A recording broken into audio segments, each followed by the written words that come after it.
நான் இந்த press meet கூப்பிட்டதுக்கு ஒரே காரணம், இந்த அவல நிலை மாறுறதுக்கு சத்தியமா நீங்க வந்துட்டு நீங்க யாருமே நீங்க தான் ரெஸ்பான்சிபிள் அப்படின்னு நான் உங்களை வந்துட்டு குற்றம் சாட்டல. ஆனா நீங்களும் தான் ரெஸ்பான்சிபிள்.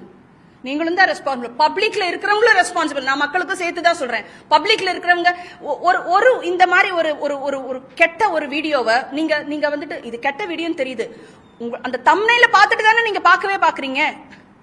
அரை நிர்வாணமாக கிடந்த கல்பனாவின் கணவர் வந்து பாடுறதுக்கே விடாம நிம்மதி இல்லாம கல்பனாவை போட்டு டார்ச்சர் பண்ணதால எங்க சார் பாத்தீங்க நீங்க?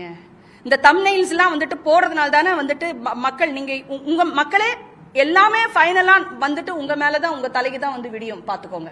இப்பவும் சொல்றேன், எந்த துறையா இருந்தாலும், அது போலீஸ் துறையா இருக்கட்டும், இல்ல நீதித்துறையா இருக்கட்டும், இல்ல எந்த ஒரு துறையா இருந்தாலும், அதாவது மக்களுக்கு பாதுகாப்பும் நல்வழி நடத்த வேண்டிய, பாதுகாப்பு கொடுக்க வேண்டிய எந்த ஒரு துறையாகட்டும், அனைத்திலையும் நல்லவர்களும் இருக்கிறார்கள், கெட்டவர்களும் இருக்கிறார்கள்.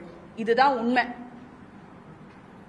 ஒரு நல்லவர் எஃப்ஐஆர் போடுமா, உனக்கு நான் நீதி வாங்கி தரேன் அப்படின்னு சொல்லி ஒரு போலீஸ் சொல்லியிருப்பாரு. அதே போலீஸ்க்கு கீழே இருக்கிறவங்களோ இல்ல அவங்க ஆபீஸ்ல அவங்களோட ஸ்டேஷன்ல இருக்கிறவங்களோ இன்னொரு பர்சன் அந்த எஃப்ஐஆர் லீக் பண்ணிருப்பாரு. அதை பண்ணிருக்கிறதும் போலீஸ் தான். நல்ல விஷயத்துக்கு அந்த எஃப்ஐஆர் அக்செப்ட் பண்ணிட்டு ஆக்ஷன் எடுக்கிறேன்னு சொன்னதும் ஒரு போலீஸ் தான்.